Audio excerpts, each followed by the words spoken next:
Hello and welcome to We Random episode 14. What a crazy week. The election still isn't over, I guess. It's getting cold outside. I got a drinking problem. Bring on the holidays, man, because clearly I'm ready for them already. More after this. Almost Qualified Productions. Your dose of semi-coherent babbling.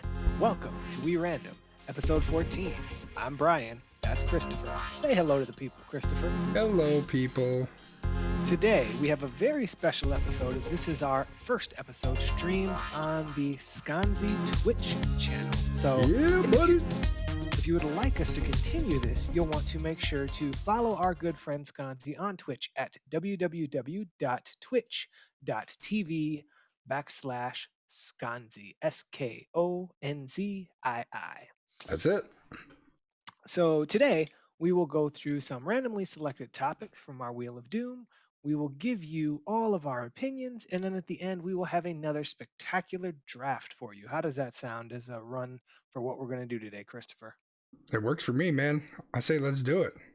Sounds good. Well, I don't know about that whole drinking problem thing you mentioned, but today is a beer-sponsored podcast, so let's get it rolling. Wait, it is? Did we It get money is. from a beer place?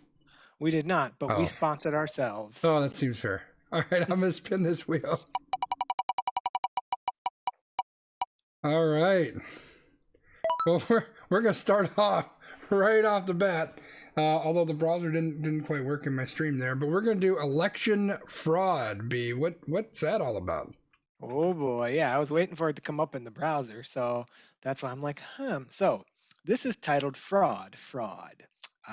First, Attorney General William Barr has waded into President Trump's accusations of widespread election irregularities, told federal prosecutors on Monday that they are allowed to investigate specific allegations of voter fraud before the results of the presidential race are certified. The authorization prompted the Justice Department official who oversees investigations of voter fraud, Richard Pilger, to step down from the post within hours. So, specific instances of investigative steps have been made, applicable by the Attorney General. And it sounds like, from what I'm reading, the Justice Department for a long-standing time have tried to kind of keep out of things because they don't want to have their things spill into public view and influence voters or local election officials who are ensuring the integrity of the results. Also, we have President Trump out here tweeting about a election technology called Dominion voting, saying that Dominion voting is deleting 2.7 million Trump votes Hey, what's up, Ryan nationwide, Coop? and they are switching votes from Trump to Biden, and they're also just fake news. So there's a lot of stuff going on here, and I'm just interested in getting your take on it, especially after what we talked about last week. Yeah, this whole thing is just kind of a disaster, right? Like, Trump and his cronies are trying to do everything they can to muddy the waters. I don't know what the latest count is of lawsuits that they've had thrown out. It's like, last I saw, I think they were 0 for 12 or something. I'm sure it's bigger than that now. They keep throwing out these frivolous lawsuits and all this stuff. That's not working. So now we're going a different angle. Prosecutors can look into it, et cetera, et cetera. I mean, the long and short of it is this stuff has been looked into multiple times, and they haven't found anything. There's no irregularities, right? But here's the thing is, I don't think, I mean, yeah, if Trump's able to get this thing overturned, he's going to be overjoyed, right? Yay, all right, I'm still president. But I don't think that's his end goal. I think it's one of the goals. But really what his end goal is he's trying to muddy the waters and get it to the point that he can try to swing this whole electors thing to vote for him instead of voting for where the states went. That's what a lot of this is. So he's just, you've heard the throw stuff up against the wall and see what sticks kind of thing. That's what he's doing. He's doing everything he can to try to muddy the waters and to get people fired up and to do anything he can to stay in that fucking office. And you know what, he's gonna end up doing crazier shit than that as things get even closer. So this is just one more stack on the one more item on the stack of things that he's doing to try to stay in that office. Yeah, and some of the quotes that have come out are: there is no evidence that any voting system deleted or lost votes, changed votes, or was in any way compromised. Yep. There have also been statements that a small handful of issues were the result of human error involving voting technology, not the software itself. So, for example, you got like 79-year-old Betty over there trying to feed this piece of paper in, and she feeds it in backwards or something, right? Right. But the biggest thing with this is it's again another effort to sow doubt and kind of pessimism in people in terms of political process. And from my perspective, what happens when people have doubt is that they don't want to participate, and the people who are in power continue to get what they want. Yeah. Nope. I 100% agree. So we always on We Random try to follow up on things that we talked about. We spent like a half hour on the election last week, so we wanted to give you an update. So as Skanzi said in the opening, we still don't know, but we're a week closer to possibly knowing something as of, inauguration day. Yeah, maybe. We'll see what happens. Well, I think at that point we should just spin the wheel, because I don't know that there's much more we can say about this unless you want to just start dropping those F-bombs. I mean, soon they're coming. Well, the funny thing is this is a live practice run. I actually spun it on accident earlier, so it's already come up. Multi-factor authentication best practices. All right. So there was an article that came out about multi-factor best practices from Microsoft. So Microsoft is urging users to abandon telephone-based multi-factor authentication solutions like one-time codes sent via SMS and voice calls, and they would like users to replace those with newer technologies like app-based authenticators and security keys. Citing internal Microsoft statistics, the individual from Microsoft said that users who enabled multi-factor authentication ended up blocking around 99% of automated attacks against their Microsoft accounts. The same individual says that SMS and voice calls are transmitted in clear text and can be intercepted and can be encoded by attackers and all these technical things that I have no idea what that means. But you, as our information security expert, I want to hear your take before I give my take on this. So, what are your thoughts, Christopher? Well, I think expert is a little strong, but let's give people a little bit of a baseline, because a lot of people probably don't even know what multi-factor authentication is, right? So, I think we covered a little bit of this last week too, didn't we?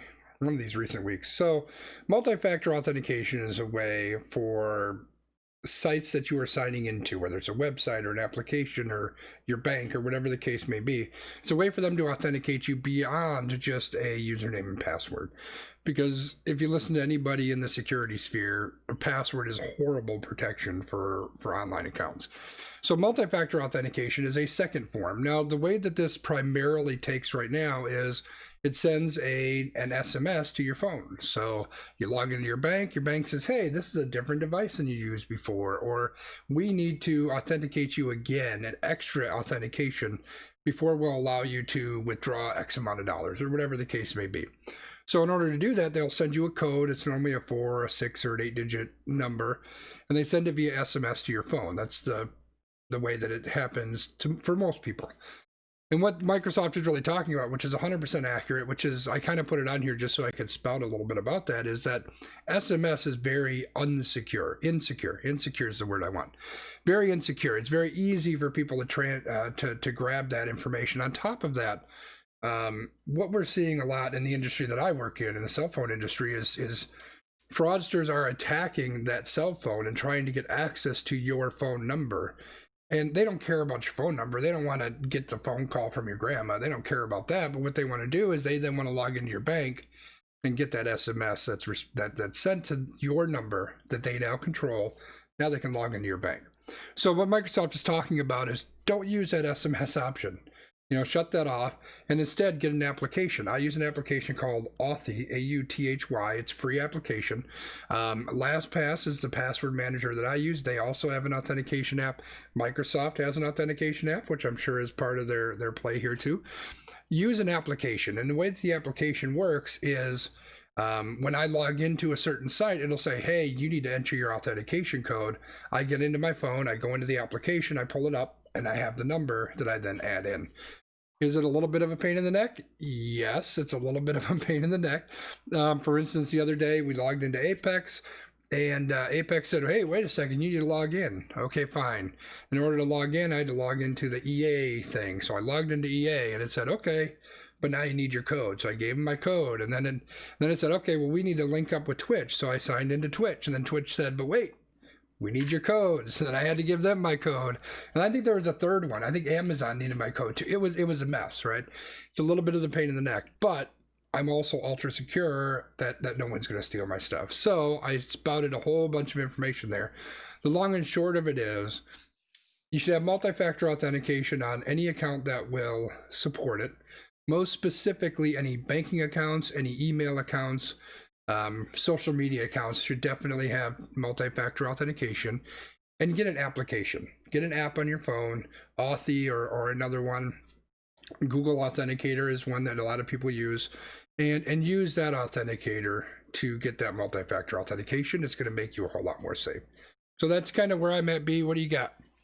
So a couple thoughts that I have are, one, something like iOS, like they make it so easy to do the SMS stuff. Like when you have to log into your bank and your bank's like, we're going to send you this text, and you go, okay. And then they send the text, and iOS is like, here's that code from your text messages. Right. Like you don't even need to look at your text. Like that's super helpful. But Yep. again, insecure. But one of the thoughts that I had about this was, I think it's really interesting to think about kind of technology privilege, because when we're talking about multi-factor authentication, things like that, not everybody can afford a smartphone. Not everybody can afford a phone that can do things like this. So I think that there has to be a way, if we want folks' accounts to be more secure, to offer different ways for individuals to authenticate that can be cost effective too. Like I'm thinking about UWM. Well, sorry, again, live podcast, right? But the university that I work for just rolled out multi-factor authentication for students, and we're talking about a large number of individuals, and some of these individuals may not be able to afford a smartphone or other way to authenticate. So what do if they don't have that smartphone where they can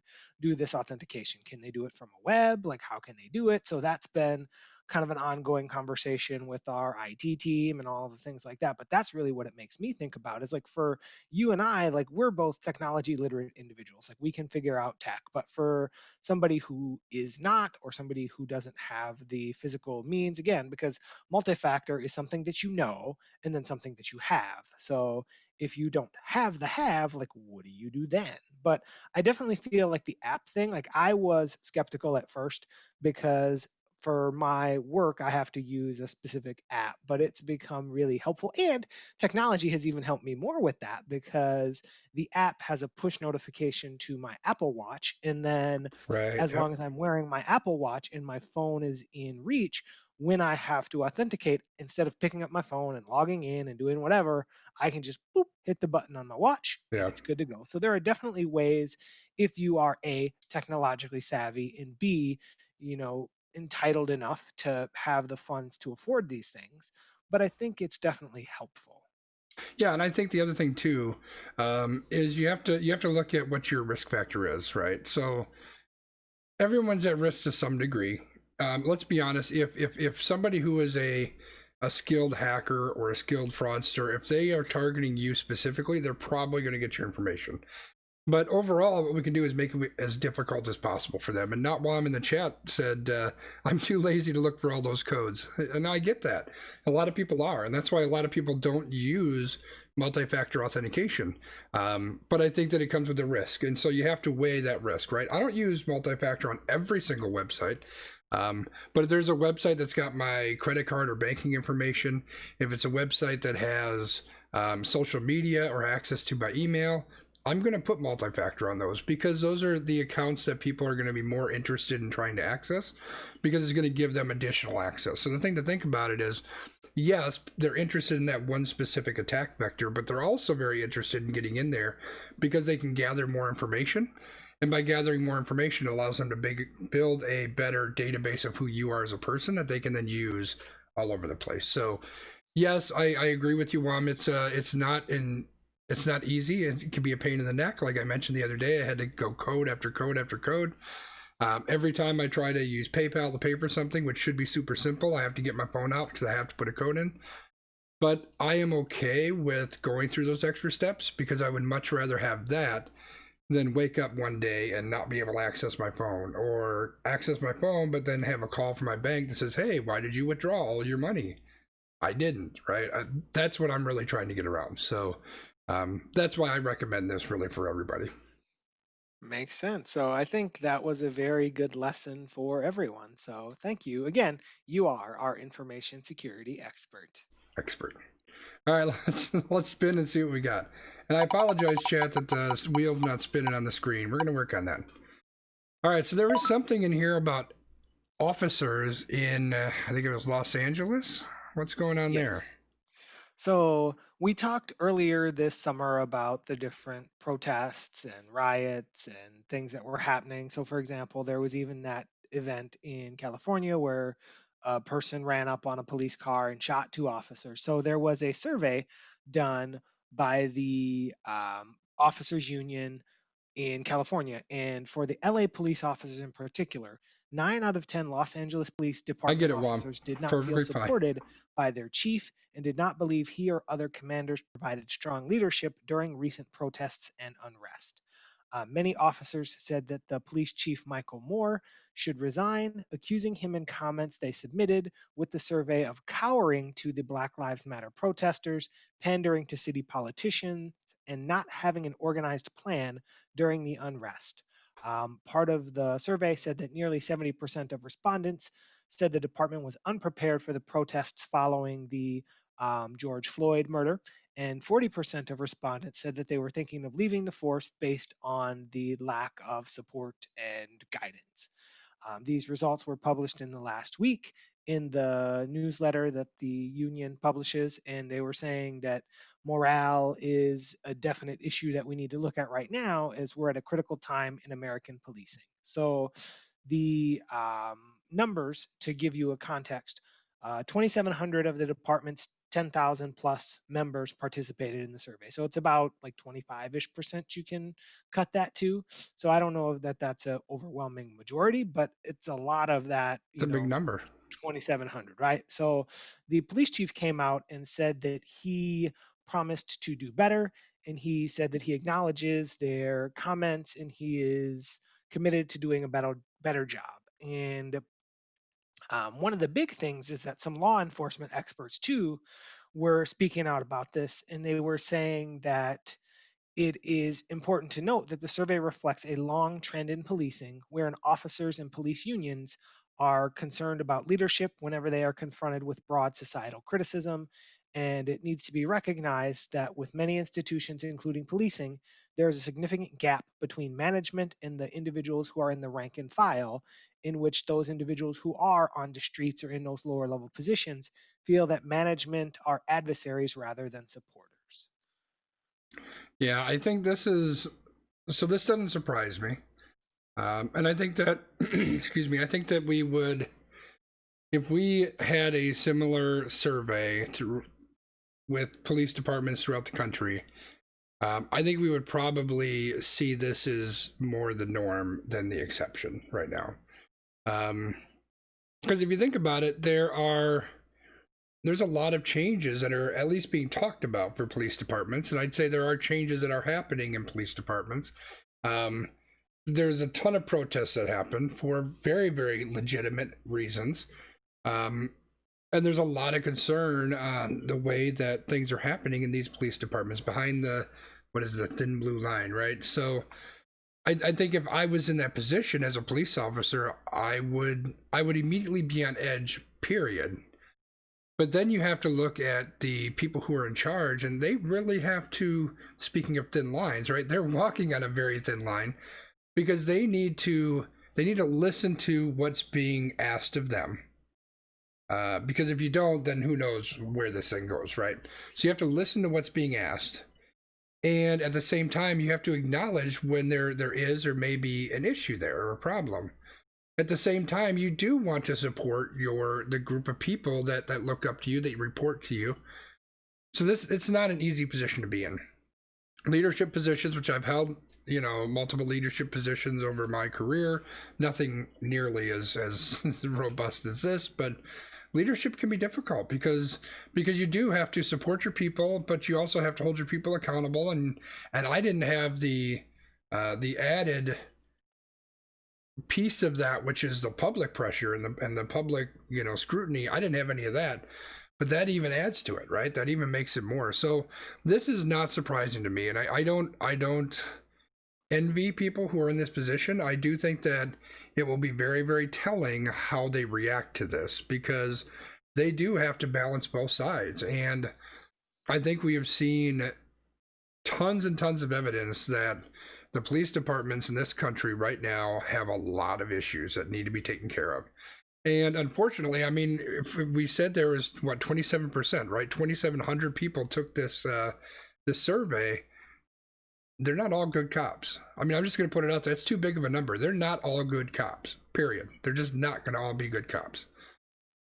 And those people are going to be fighting every step of the way, right? Because they know in their heart of hearts that they're not a great cop, even if they may think that they are, right? I think they know that they're not. So, yeah, this is just one more step on a very large staircase that police reform is going to be going through. So, not a surprise here at all for me. No, I wouldn't say I'm surprised, but I think it's interesting to have a conversation about, because this reminds me of the kind of thing that we talked about with Ice Cube, and it's two unrelated stories, but it's the same thing. Like, what is this individual supposed to do? This individual can't go tell the protesters to like go, not be here, right? Mm-hmm. Like, they need to listen to what's being said, because in order to facilitate change, you have to listen to everyone's input, right? You can't close your ears and your mind and your heart to the voices that you don't want to hear. Right. And then it's going back to his own, members, and saying, what can I do to help support you? Because to say, well, you cowered to the protesters, like, that's not a helpful view, right? Mm-hmm. Because these people need to be heard. Not having an organized plan, like, I can understand that, but at the same time, did we really expect that there was a man who would be murdered in cold blood in the streets and that people would be protesting? I Right. think we're a little bit naive. I don't think that we as a society expected that, although that's been happening for decades, right? Yeah. Like, Yeah. we're that's kind of the universe that we live in, is that we're naive and say, oh, that's not going to happen, right? Like, and I mean, I'm going to go off track here, but it's kind of like COVID. It's like, oh, when we all left work in mid-March, we're like, we'll be back in 2 weeks, and it's what, 9 months later, and we're still Right. not back. Like, we as a society are very naive in what we believe. So to say, well, we didn't have a plan, like, we're not doing contingency plans for mass riots like this, like in mass protests. Like, maybe you're doing a contingency plan for, oh, there's a protest, or there's a riot, or there's a whatever, but it's different than, okay, people are throwing bricks at this building. You know exactly what you're supposed to do when people are throwing bricks into a building, right? Right. What do you do when there's 100,000 people marching down, the highway? Like, it's tough, and it's a difficult position for both sides to be on, because for those good police officers who are doing everything right and they're trying to reach these people, and those people are still getting treated poorly by other individuals, like, that sucks for them. But then for the people to say, oh, well, you're cowering and you're not Yeah. Well, and there's standing a up lot of for back us, and like, forth. So yes, we each it's kind of take our turn to challenging, speak because quite a bit. you as a subordinate employee always want to feel like your boss is standing up for you. And I think that a lot of times our bosses can do better in that way, but our bosses also can listen to us and they can be upfront with us. Like I've had conversations with my bosses in the past and they've said, look, we're going to stand down on this issue and here's why. And like, we might not like that, but that type of leadership style I think is helpful because it's not a, well, I don't want to support you. It's a, here's what we've been told. This is what we've got to do. Yeah, so there's two things that came to mind as you were kind of speaking there that I want to touch on. So first of all, which one of these do I want to go through? So the first part is who's leading the change? Like we know that change needs to happen in these police departments. Whether it's going to happen or not remains to be seen, but we know that it needs to happen, right? Who's leading that change? Because right now, the people who, like we were talking about the police chief over there in LA, like wouldn't he be the one that's in charge of making those changes?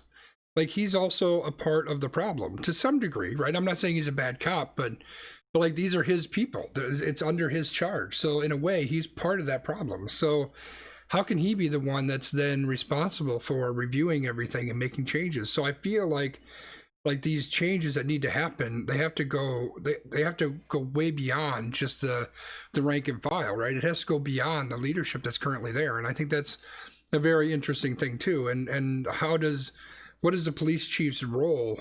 How does that fall into that? Like he's got to be at that table, but how much is he going to be swayed by these are my people and this is maybe I was a part of what became of this, etc.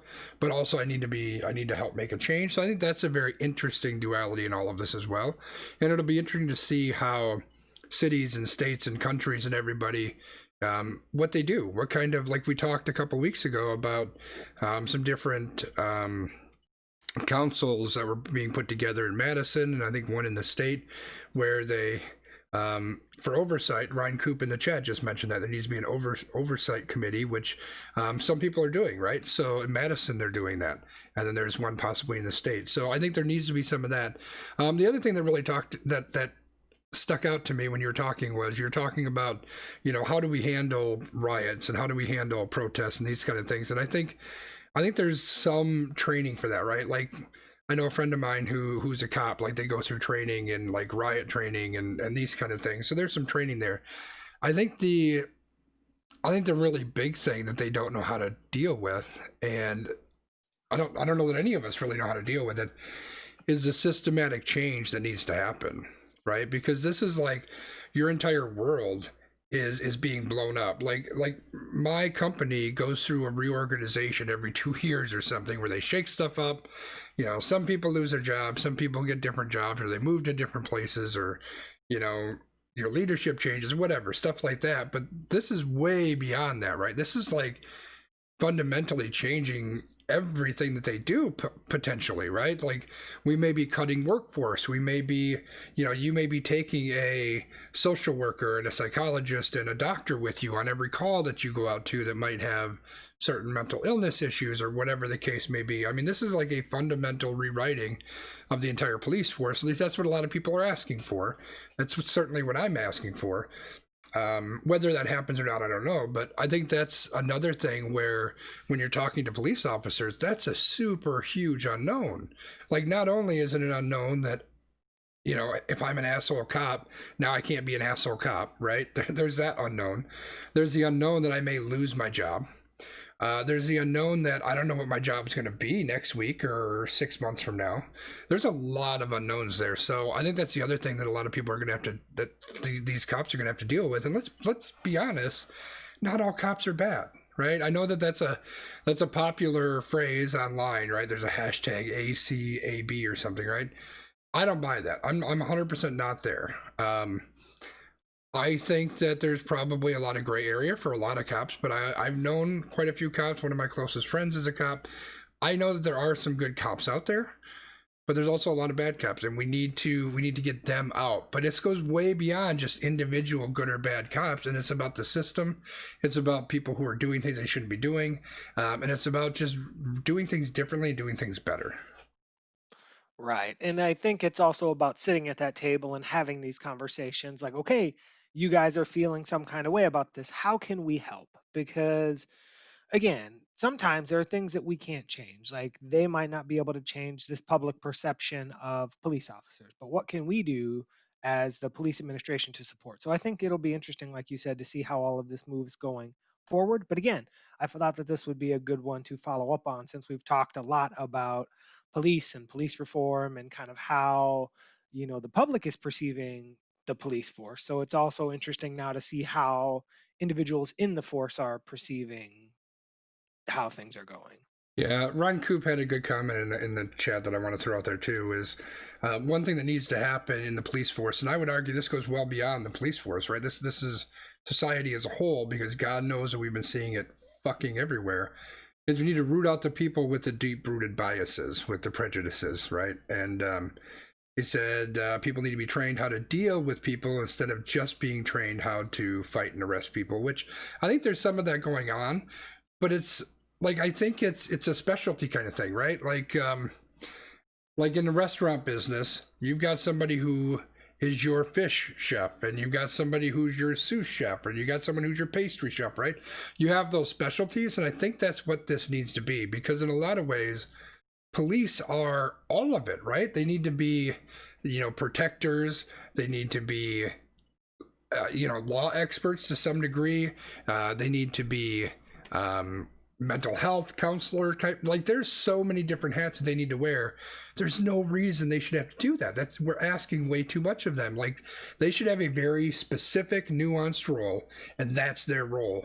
And you just tack on the other people that are needed, right? So if you need a counselor or a social worker to be there, great, bring that person. If you need a psychiatrist, bring that person. Like, it should be a group of 4 or 5 people that are going on these calls, right? And then that way the police can have the interaction with people, and they can make sure that things are safe. But then if it becomes clear that they're dealing with someone who needs a specific type of help, bring that person in, right? Bring that person in and let them do what they're experts at. And I really think that's the way that we need to go. Right. And I saw a comment from, Coop too, but this Thanks is for going to send us way off track. thanks But for the just talking biddies, about Coop. I appreciate it. how if a good cop tolerates the bad cops, like, Yeah. the problem with that is there's an industry standard of people who, when they speak up, then they are forced out too, because and this happens in lots of industries, not just policing. This can happen in corporations. This can happen in lots of places, where if you speak out about a supervisor or someone who has more authority than you, and that person essentially has more stroke than you do, like, they're going to make your life a living hell. And like, we need to also eliminate that part of the process, because I've seen stories about that, where there are police officers who have tried to speak up, and other Right. people have said, look, like, you are making things worse for us, and if you don't stop, we will take action against you. Yeah, and again, that's kind of those cliques that happen, right? Like, there's those. It's kind of that brotherhood, and I get it. Like, I've never been a part of something quite like that brotherhood, but I can kind of understand that. So it's going to be a mentality shift too, right? Like, you have to get people to the point of understanding that, yes, these are your brothers, right? And you need to support your brothers, but like, if your brother's doing some shit that he shouldn't be doing, he's not your brother anymore, right? Like that's not your dude. You don't drop back and say, well, you know what, Bob here, Officer Bob was fighting with, not Officer George, and Officer Bob shot him because Officer George was fighting him a little bit too much. Now, Officer Bob shouldn't have shot him. That was wrong, but he's my buddy, so I'm gonna support. No. As soon as you get to Officer Bob shouldn't have, done. He's not your brother anymore. You need to step away. And I think there's a little bit too much of that brotherhood that needs to be broken down a little bit. That's fair. Cool. We gonna spin again? We sure are. All right. All right. Well, we had 2 COVID topics on here. Oh boy. This one is the vaccine topic. So why don't you tell us what that's all about? All right. So there was a late breaking story today that was a presentation from the White House, but I'm just going to go with the article that we have. The So Thanos emote? the COVID vaccine is in development, and Pfizer and BioNTech, What's she said talking that about, Brian, in the their top left corner? vaccine That's Brian's trials have picture. shown that there's Till an we get the video efficacy of working. about 90% at 7 days after the second dose. So the COVID vaccine that they've been trying is a multiple dose vaccination where you have one dose and then you get a second. And then after that second dose, after that, it's about 90% effective in these cases. Now, what that means for us as lay people is that if you were to take this vaccine, you would have protection from COVID 19 about 28 days after your initial vaccination. Now, the Dr. Albert Boria says, I believe this is likely the most significant medical advance in the last 100 years if you count the impact this will have in public health and the global economy.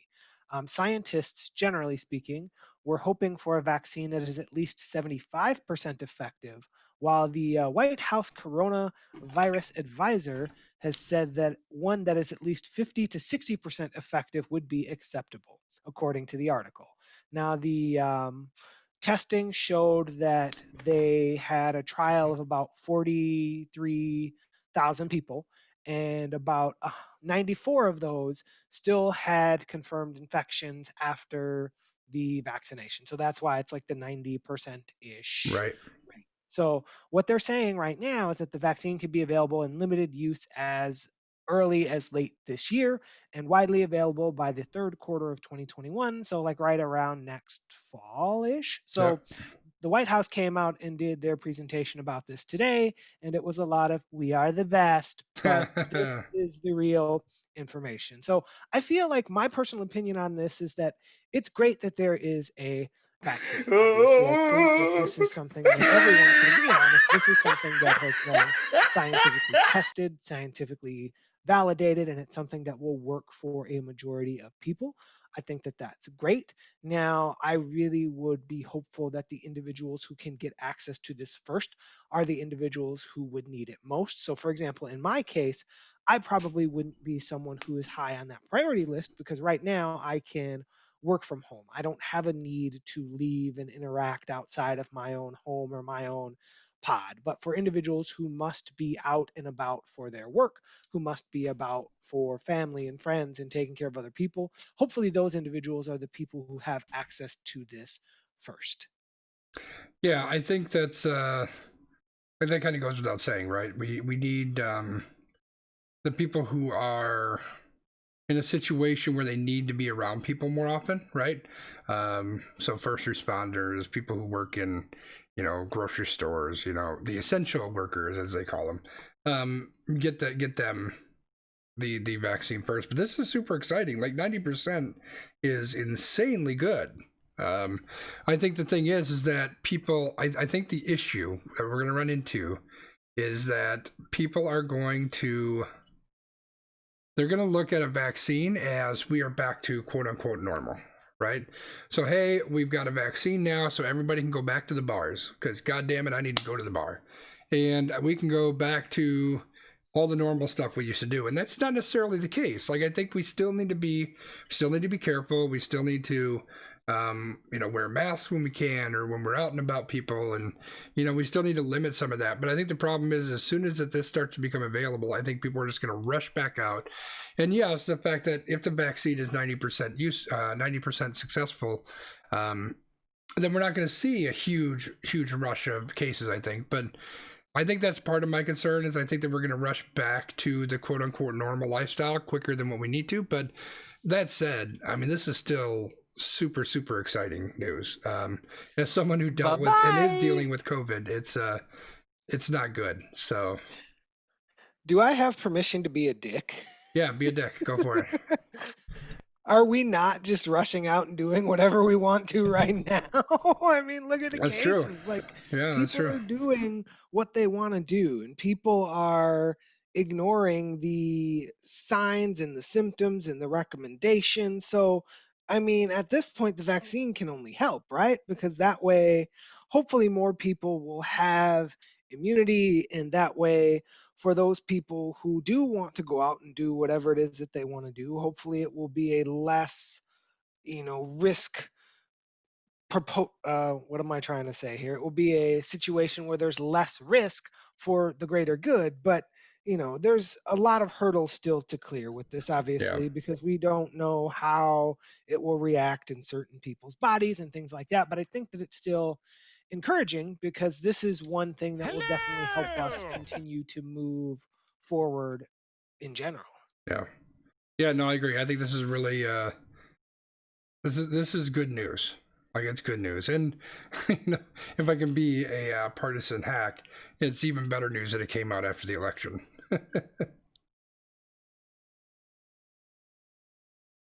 Is that one of the things that was deleted from the ballots? What do you mean? This news was deleted. We Oh, yeah, didn't yeah, know yeah. about it until now. Yeah, exactly. He'll find someone to blame for that. Yeah. Yeah. But I mean, I think that's the nice part about this is the way that this came out at first is it didn't come out as we as this administration did this. These companies came out and they put out their Yeah. own statement about it and they put out their own facts about it so folks can really review the facts. And I think that's important because Yep. we as a people really do need to take that approach. Like, we need to stop listening to what anybody says and we need to look at these facts. So the facts of this case, from what I can see, look promising. How this is actually going to play out in the long term, I mean, Hmm. we'll see, but it's definitely better to have this as an opportunity than to if they were still like, well, we don't know what's going on, right? Yeah. Yeah, and the companies also sold a whole bunch of stock when their price went up, so that was good for them too. So that's good. Yeah. Yeah. I'm gonna spin the wheel. All right. We had a bunch of random sounds going, so I had to deactivate the sound app temporarily. All right. Wait, what's going on with sounds? They were playing some sounds. We had Ryan Coop and Wam going a little bit crazy with the sounds, so I shut them off temporarily. See, I can't even hear the sound, so Well, I could hear that's them, and whoever downloads this podcast and listens to it, they'll hear it too. So maybe I'll that's have to fine. have like podcast applicable sounds. I don't know. Anyway, let's talk about drunk Tony LaRussa. Oh, I don't think we've cussed yet, but we're gonna cuss because this fucker. So the way to start this is Tony LaRussa was recently hired by the Chicago White Sox as their manager. It has now come out that he was charged with driving under the influence after he allegedly ran his car into a curb in February, leaving it smoking on the side of a Phoenix area road. What a dick. It's the second known drunk driving arrest for LaRussa, who in 2007 pleaded guilty to a misdemeanor DUI in Florida. When reached by ESPN for comment, LaRussa said, "I have nothing to say," and he hung up the phone. When the White Sox when the White Sox were asked about this, the organization said they knew of the incident before his hiring. Yeah. So, the police report says that a peace officer responded to a call and found LaRussa standing alongside his SUV. The officer detected a light odor of alcoholic beverage, and LaRussa said he had been at a dinner with friends and had one wine, it says in here. Now, the peace officer described LaRussa as argumentative. Mm-hmm. Now, Because LaRussa, he's a dick. well, there is that, but basically, it also came out that LaRussa basically told the officer, "Hey, do you see my ring?" And he also asked him not to, quote unquote, embarrass him. Now, number one, I don't want to make light of any issues with alcohol because there are a lot of individuals who struggle with alcohol and substance abuse and things like that. Now, we don't know anything about Tony LaRussa in the sense of maybe these were the only two times in his entire life where he has driven under the influence, Yeah, but and we know that could be it. we know he's a dick though. But that's where I'm going with this, right? The fact that he's like, "Do you know who I am? Do you see my ring? Don't embarrass me." That just makes you an That asshole, makes you an right? entitled dick. Because the biggest thing about this is the Chicago White Sox decided to hire this man when if you or I did this and we're up for a job, we're not getting that job. Nope. That is not happening. And again, this is an entitled white man. Yeah. What if this were a black man? How would people be reacting? This is going to go back to our discussions of race and how we treat race and alcoholism and all of these things. And it's just like, this is just, my brain just goes boof, because how can they justify like hiring a dude who does this, and then he's supposed to be the leader of these men? Yeah, I think there's a lot of things in play here, right? Like you bring up the fact that he's an old white guy. That's part of it. He's obviously incredibly entitled. Yes, he's had success as a manager. Let's be honest. So there's that. But I also think that part of what's at play here is the fact that drunk driving is looked at so lightly, right? Like this is, and full disclosure, I've driven at times when I shouldn't have been driving. You know, um, I think a lot of people have. That doesn't mean it's okay, and I think that's why it's looked at so lightly, is because everyone can kind of look at it and say, "Oh yeah, I remember that time last Memorial Day when I shouldn't have drove home." Right? Like so many people can look at that and say, "Yeah, you know, I've kind of been there, and I'm not a dick, so clearly it must be kind of okay." But it's not okay. It's never okay, and you have to look at the fact that yeah, you know, the times that I've done it. Worked out, right? I didn't get in an accident. I didn't run into a curb. I didn't hit anybody, kill anybody, but I 100% could have. And that's the thing. Anytime you're driving drunk, is you can do that, and we see that time and time again. In Wisconsin, you know, you get like 78 chances before they take your license away, and it's just insane. And I think that's a bigger problem, because to your point, if he was you know, if it was Frank Thomas that they hired, would they look at it differently because he's a black guy? I mean, certainly the police would have looked at him a whole lot differently, right? So I think there's that, and he's a big black guy. He probably would have got shot, but that's beside the point. Um, so I think what we need, I think to me, outside of the fact that Tony LaRussa is a fucking dick, what jumps out at me is the fact that we really, as a society, we need to look at drunk driving more seriously, because it could be homicide very, very easily, you know? Right. And that's a part of this that is frustrating to me, is we really need to look at drunk driving in a different light. But then for the White Sox to just be like, yeah, it's cool. Like, we knew Yeah. about this. Like, and you still hired him knowing that he did this, knowing that this is part of his history. It's not like this is a one time, like, he done messed up. Like, even if it's two times, right? Like, he did it once, he has not learned his lesson. I Yeah. mean, that's part of the thing. It's like, we want to give people second chances, but at some point it's like, when someone starts to cycle through their chances, like, that doesn't mean that we shouldn't be, kind to them and things like that, but at the same time, it's one of those things, like, should we be rewarding that? Yeah, no, I agree. It shouldn't be rewarded. And part of the reason why people like Dick Tony LaRussa become entitled is because they get away with this shit, right? Like if Chicago turned around and fired him, who was that one dude who got hired at like some, might have been Notre Dame, and then they found out that he lied on his resume and he said he got a degree that he didn't get or something stupid. Like that has zero to do with this dude as a football coach. Zero.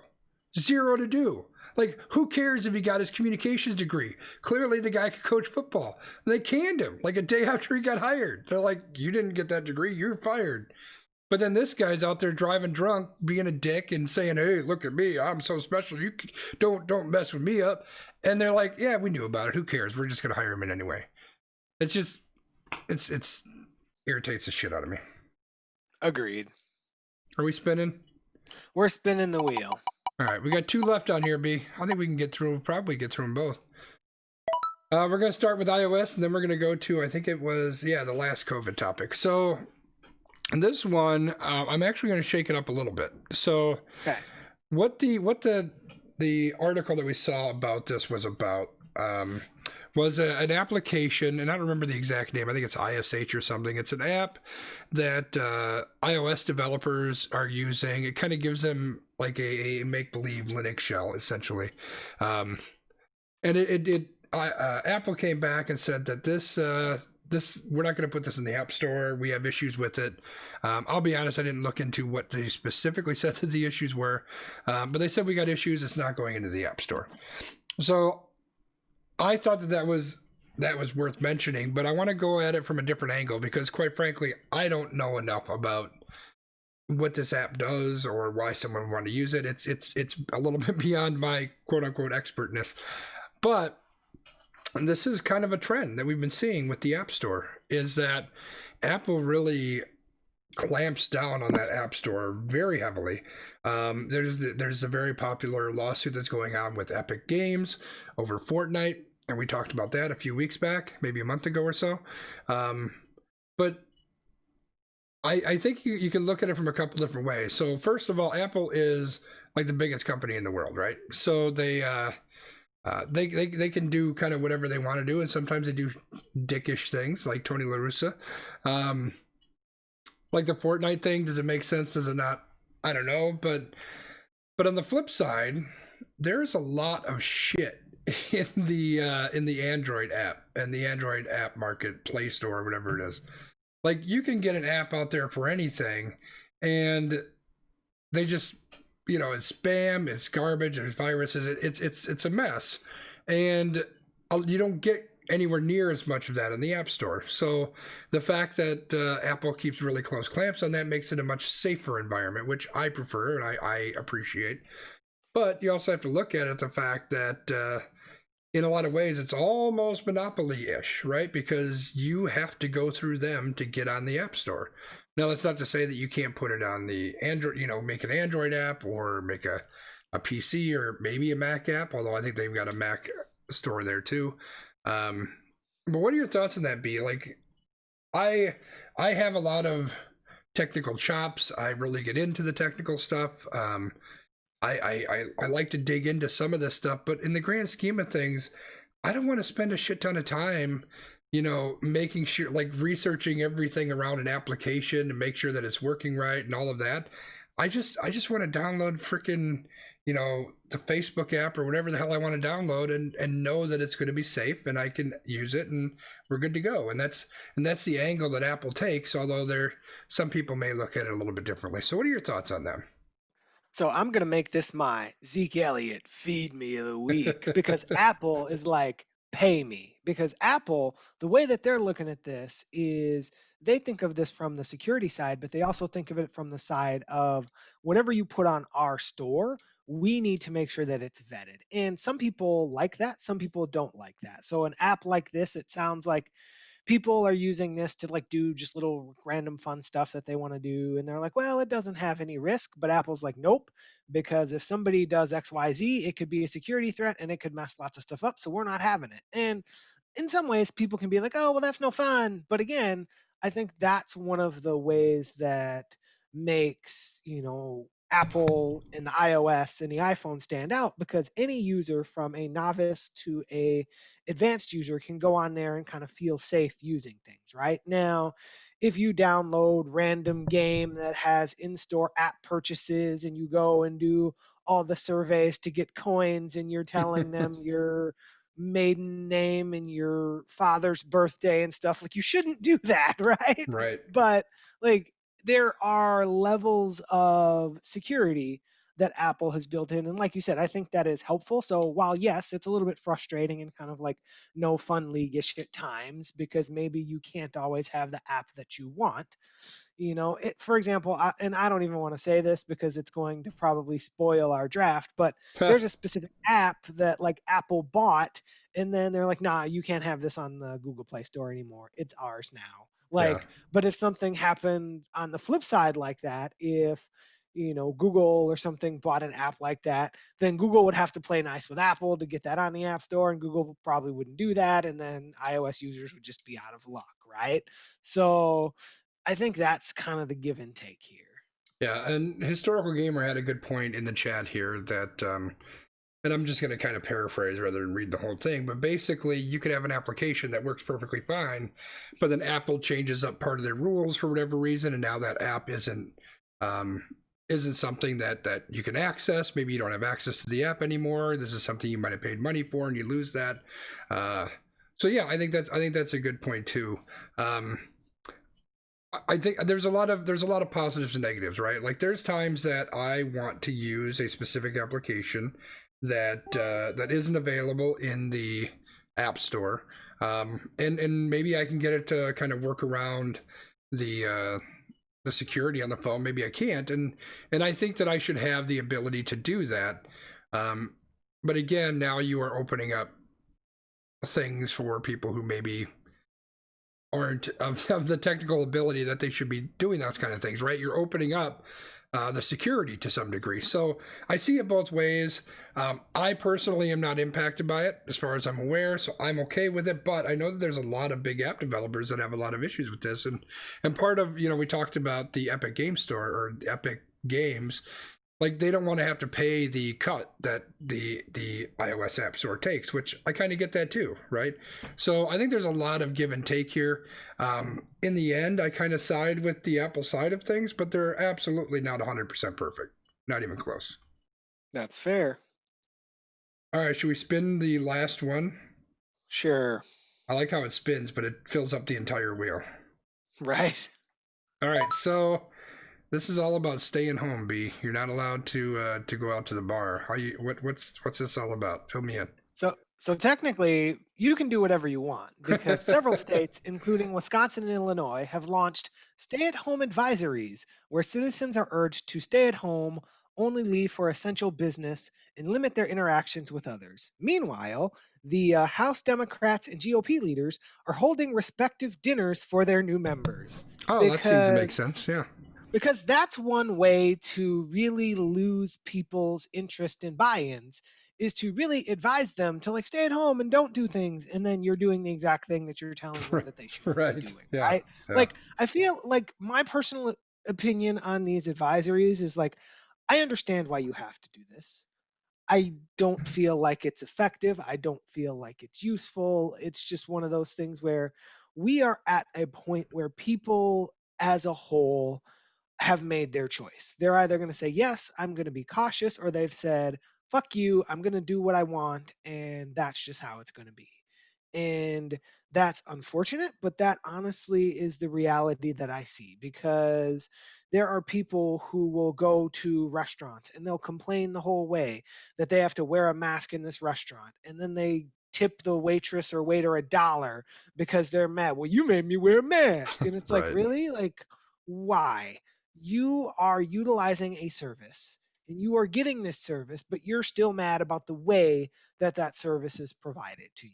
And it's not a indication on the service itself. It's a modification so that the service can be provided to the greater good, right? So I don't know what is going to be achieved by these. I know why they are advisories instead of actual, orders and things, because every time a state puts out an order, people get all up in their feelings and they sue, and it becomes like this match of the courts. And again, this is really a place where we all need to come together and look at things from a critical perspective. There was an article that I saw that said a political advisor was like, if we have a 4 to Thank you for 6 week the mandated cheer there, Ryan lockdown, like Coop. we For could one knock bit, I this out. appreciate that. But Thank you. that is not something that is a reality in our current environment because we have delegated this to 50 different states who all have their own specific interests and their own specific political gains from doing or not doing things. And I think that is a challenge because that is true that every place is a little bit different, but it's also true that right now the entire United States is kind of a hot mess with COVID. Yeah, no, I completely agree. And I think that I have a lot of thoughts on this. So I agree with your point. People are going to do what they're going to do, right? Like, if you're one of these people who I don't believe in the virus, or I'm going to go out and wear my mask anyway, you can't tell me what to do, or whatever the case may be, you're going to do what you need to do, right? People are going to do whatever they want to do.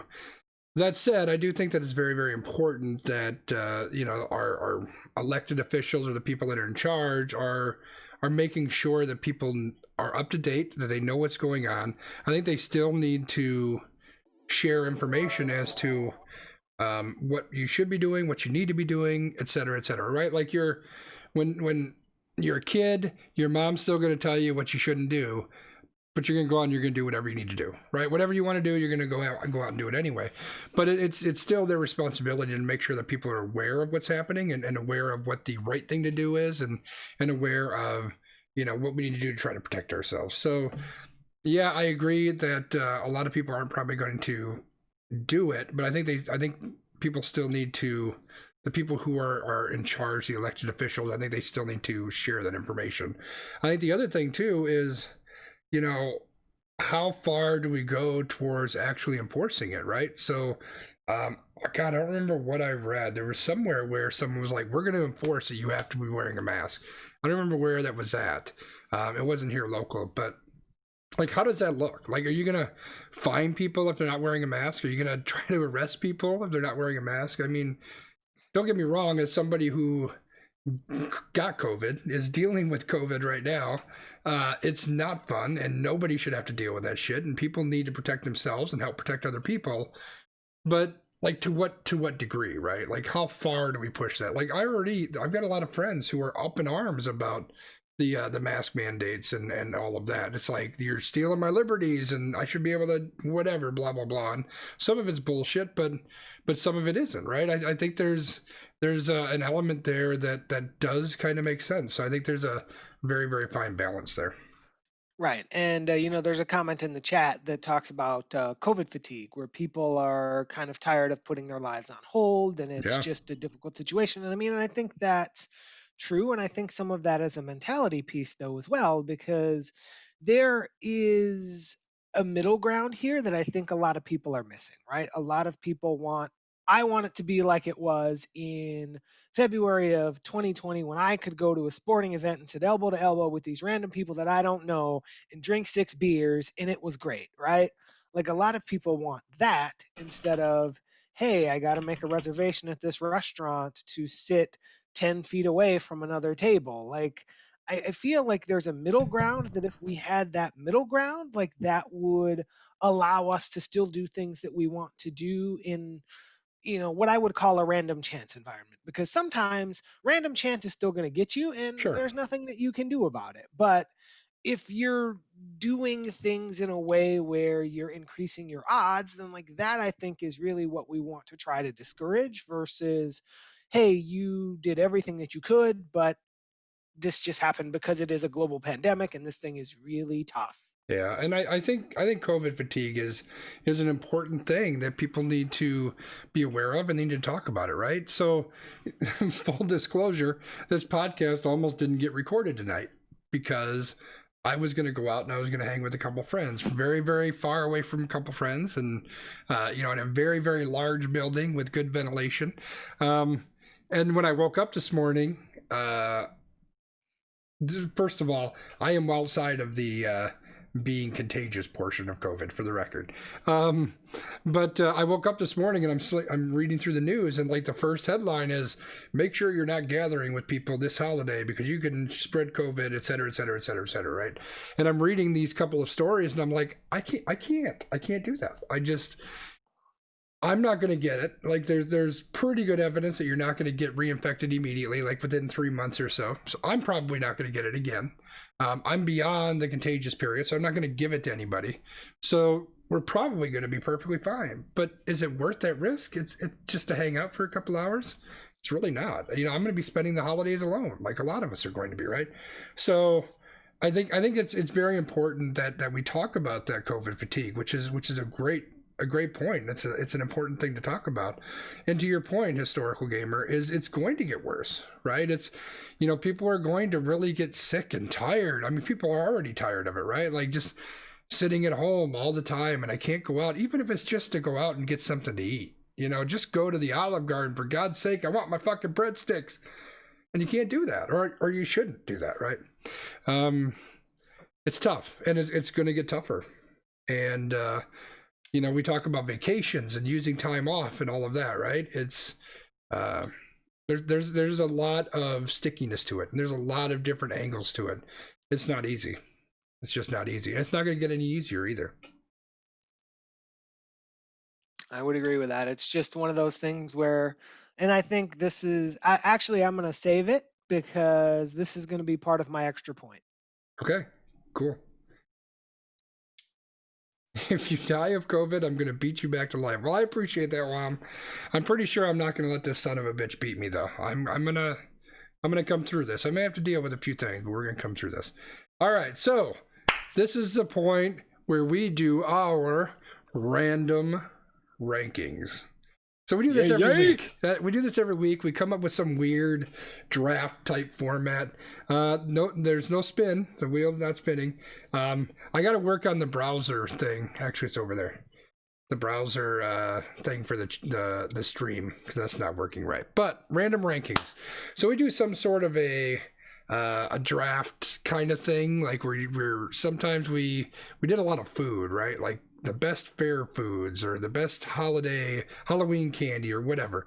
So we do random rankings, random draft type thing, and then we kind of throw it out there and say who did the best. And this is cool that we've got a kind of a live studio audience, so you can tell us in real time. You can let us know that I drafted better than B. So B, why don't you tell us what we're going to be drafting, and I will get our randomizer thing ready.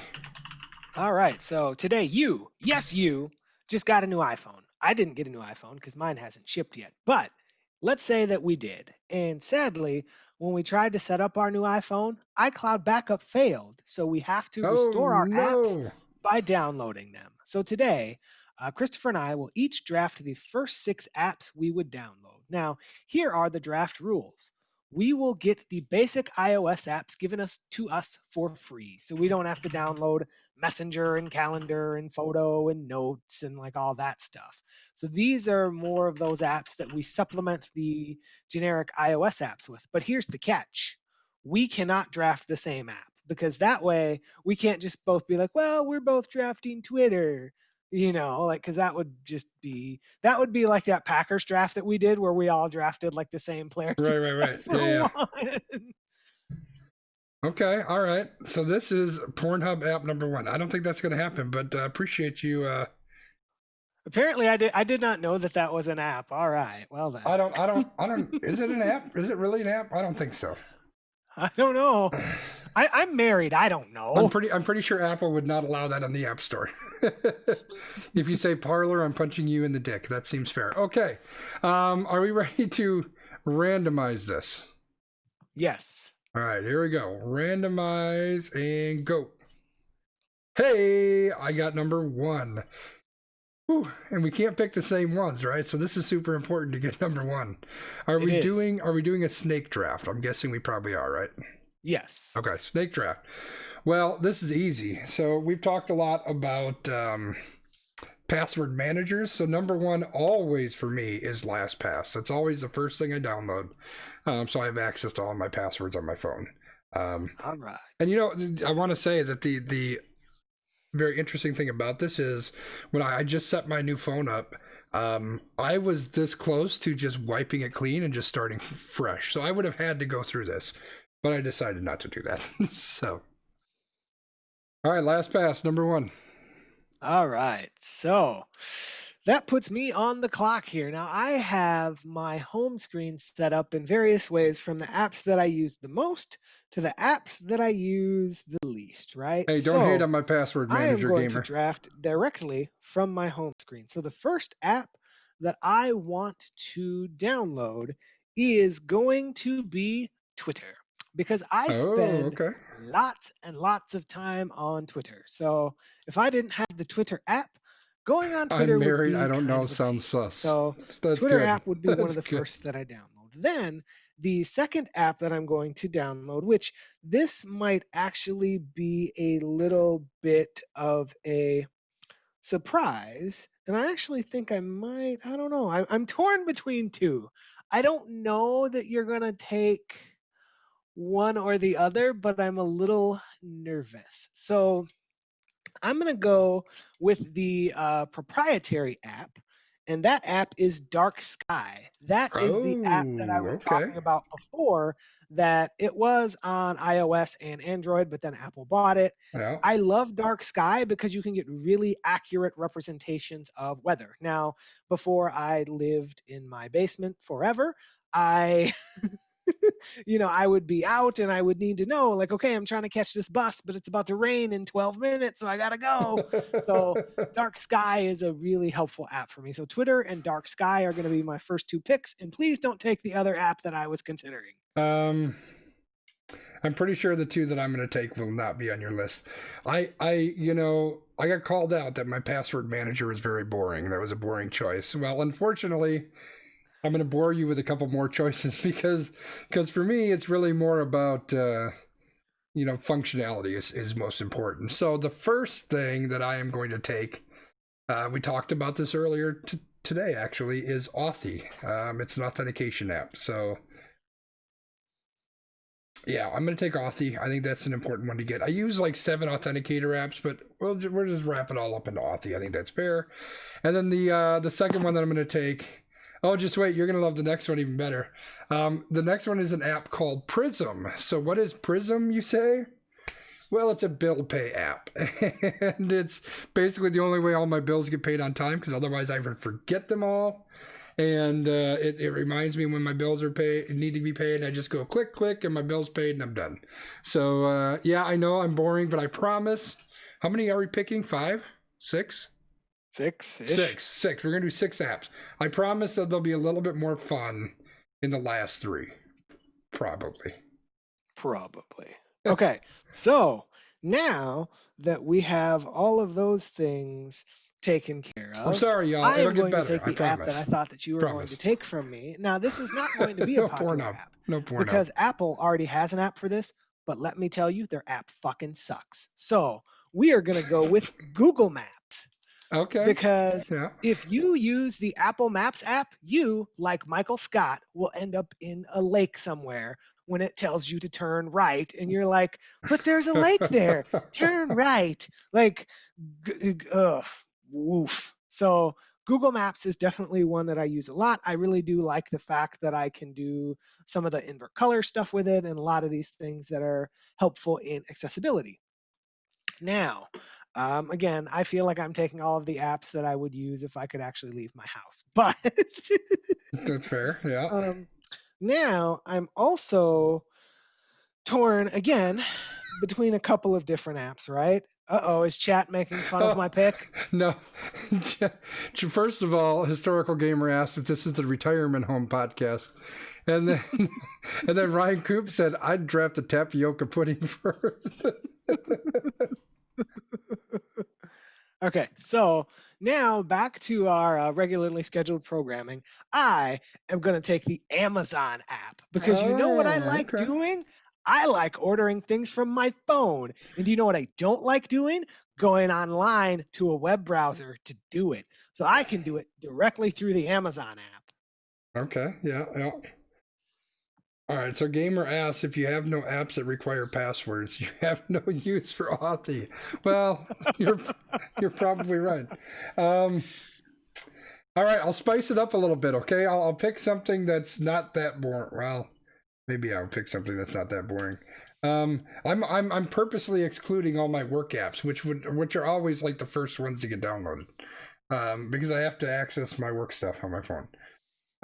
Okay, I am going to take Clash of Clans. Clash of Clans is one of the few games that I actually play on my phone. I don't play a ton of games on my phone. That is one of the few that I play religiously. So we'll put Clash of Clans on there. Hopefully that's a little bit better, chat. And then you know what I'm gonna do? I'm gonna do this. I'm gonna do it. Chat, I'm doing it. Here we go. Are you ready for it? I'm taking the TikTok. I'm taking the TikTok, baby. Taking the TikTok. I mean, Facebook is kind of dumb. I hate Facebook, but I'm taking the TikTok. Let's do it. TikTok it is. So I probably shouldn't have taken that one, but I got one more. I know what my last one will be, so we'll be good. Well, TikTok is definitely not one that I would have taken, so you could have taken that with like your 47th pick. You probably steal mine now. All right. So now I am going to be the boring one, right? So I'm looking through my apps. So basically we've exhausted all of page 1 except for 2 apps in like the bootleg smart lighting app that I have that no one's going to know. Ooh, that's a good one too. Because I bought like the $10 smart lights because I didn't want to spend like $40, but they work really well. So I think I am going to go with Instagram as my first one. Now, by the way, here's the Gamer, reason that I missed your biddies. Thank you for that. I appreciate that. I also get a lot of the built-in features of Facebook Messenger. So I get both photos and the features of Facebook Messenger in one app. So I'm kind of double dipping there. Yeah. And that makes me happy. Now, the next app that I'm going to take, and y'all can call me a boring ass old man if Oh, you here it want, comes. but I am going to take, you can call it the Nest app or you can call it the Google Home app because now they're basically the same thing. And do Hmm. you know why I want the Nest and Google Home app? Because I have a Nest and I like to control the heat and the cooling of my house directly from my phone. So when it's too hot, I can cool it down. When it's too cold, I can warm it up. So those are going to be my picks. I have Twitter, Dark Sky, Google Maps, Amazon, Instagram, and my Nest app. So while I'm looking at all those pictures and reels on Instagram, I can be real comfortable. And then whatever thing Instagram tells me I need to buy, like if it tells me Oh that I God. need to buy a Theragun, I can go to Amazon, type in Theragun, and buy my Theragun. Yeah, you know what the one thing I'm finding going through this exercise is I need a fuck of a lot more than 6 apps. Like there's a lot of I use my phone for fucking everything. I need a Same lot here. more than 6 fucking apps. But I think the last pick in this draft is kind of a no brainer, really. Facebook. You could say Facebook, but I'm going to say Twitch. I mean, Twitch, of course, has to be the answer, right? I not only do I use Twitch a lot for the stream that I do. I set things up and I use it for settings and all of that type of stuff and research, etc. But I watch a lot of Twitch channels as well.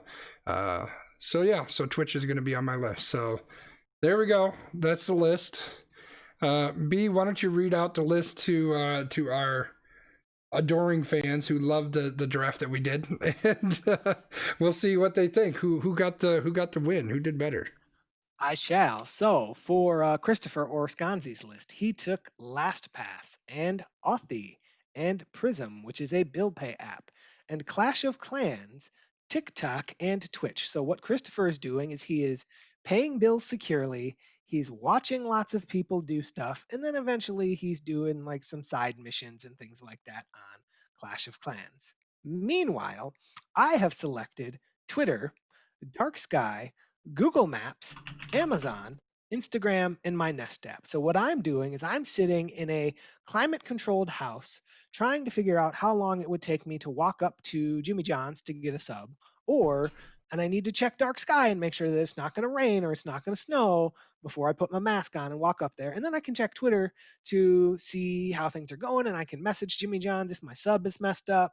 And then I can always go on Amazon and buy like 16 loaves of bread to make my own subs if I want to. And then I'll take a picture of that and put it on Instagram. All right, I can see that. Let me see if I can. There we go. We'll put it right there. I'm covering up B's face. Not on my face, not my face. All right, so there's a list. We got one vote in. A historical gamer says Sconzi for sure. Twitch wins by itself. The rest of the list is meh. That's fair. That's fair. I preach so much about password managers and two-factor authentication that I had to get those things out of the way. Ryan Coop votes B though. Why are you voting B? What's the deal with that? They think you're boring and that you're an old man. Well, I mean, they're right on both counts. But we'll see what comes up with that. Podcast people, we are going to move on though. I don't know if that's what he means, gamer. So the next but we did get, apparently there was an ad in the middle of the podcast here. We're going to move on to the last part of our podcast, which is what we call, what do we call it? Extra points. Extra point. That's what it is. It's the extra point where we just kind of share what our thoughts are about any random topic we want to talk about. So B, why don't you go ahead and let the people know what's on your mind? So we're going really long today, so I'm going to try to keep this short. But the biggest thing that I want to encourage you all to think about, there was a video that Christopher posted to his social media from a woman who was kind of talking about how a lot of people always say, like, do your best, do your best, do your best. And like that can be like challenging. And sometimes people just need to hear, like, you don't have to be your best today. You just have to be, right? And I think that's a really important point, especially going back to that kind of like COVID topic, right? And one of the quotes from that video that really captivated me was, not every day is a day you're going to get stronger. Sometimes you just have to survive it. And I think that is a really important way to look at life right now, is just to continue to take the 3 feet in front of our face, the next thing that we have to do, and just to try our best to know that we're doing what we can and to survive, because that is really what things are about. It's like we always are holding ourselves to a standard, and then we're looking at others, and then we're comparing ourselves, but it all starts with us. Like, we need to be accountable Thanks, for Coop. I ourselves, appreciate and the we need bits, to man. know That's that awesome. Thank you. even if we're just surviving and doing what we can, we're still doing our best, right? Like, we're still being the best person that we can be, and that's okay, because there's so much that's going on in life now, and there's always so much that's going on in life, It's a that I bits feel like we battle. need to Thank you for be the bits, kinder to gamer. I ourselves. A appreciate lot it. of That's super people will cool. say Thank really you, man. nasty, mean things to themselves, whether it's verbally or under their breath or in their brains or in the way that they treat themselves, that they would never say to other people, right? And unfortunately, we now live in a world where those people then do say those things to other people. But I feel like we really need to look at ourselves and be kind, because if we're kind to ourselves, that also builds a culture of being able to be kind to others. Yeah, I think it's a great point, and I think that it's something that that we could all benefit from. And um, I think that it's like the video that I shared, which for the record was from TikTok. It was really about the fact that you don't always have to be perfect. That you can just try your best, and sometimes doing your best is good enough, and sometimes your best means you're just surviving. Maybe your best means, you know what, I got out of bed today, and damn it, that's all I'm doing right now. So it's all about understanding who you are, where you are. We talked a little bit earlier about COVID fatigue and how we're all kind of stuck in the house right now. We can't really go out and do the things we want to do and see the people we want to see. I'm taking it pretty hard that, I'm going to spend Thanksgiving and Christmas by myself. I'm going to be here in my apartment by myself. I'll be cooking my own Thanksgiving dinner. I'm not going to be able to see my family and my nieces and nephew. And, that sucks. That sucks a lot. I want to be able to spend time with them, but I need to make sure that I'm understanding where I'm at and finding ways to make sure that I'm okay. And you know what, if that means that, Thanksgiving Day, maybe I sleep in until 11 o'clock and maybe I don't make turkey, and to hell with it, if that's what I need to do, then so be it. Then that's the way that it's going to be. So it's really all about self-care and doing what you need to do to take care of yourself. And in the if you're able to do that, then you can help take care of other people. So that's what I got this week. Y'all are insane. I think that's a great way to leave her off. So I think what we'll do is we will wish both you, loyal listener, listening on the podcast, goodbye, but we'll also wish our chat goodbye. Once we end this recording, we can always hang out and still chat with you. But for you, loyal listener, thanks for listening. Thanks for experiencing the Twitch stream with us. So we are going to plug our social. So first, if we do decide to continue doing the Twitch stream thing, which is obviously to be continued, you can find us on www.twitch.tv/Skonzi, SKONZII. There will be additional details of when we will be recording and going live that can be posted to the social media sites. I think you both win. That was insane. Thank you, guys. Twitter, oh, Jesus, guys, you're insane. MKE on Twitter, Landmark MKE. Thank you, there is gamer. Big C _MKE on Twitter. And there is also crazy. our Almost Qualified Productions, which you can find at AQ_PROD on Twitter. You can hit us up at any of those. Let us know how we did. Let us know what you liked. Let us know your thoughts, and also give us your ideas. I think that's been one of the interesting parts about having this chat. My God. Had to give some other thoughts, and we've had the opportunity to bounce off some ideas that are a little bit outside of our normal conversation, and I think that's really good, and that's what we want. So we want to engage you, the loyal listener, to engage with us, because when you engage with us, this podcast is more fun. Absolutely. Thank you for that, B, and thank you everybody for listening. Thanks everybody. We will talk to you next time. Bye-bye, everyone. Bye-bye.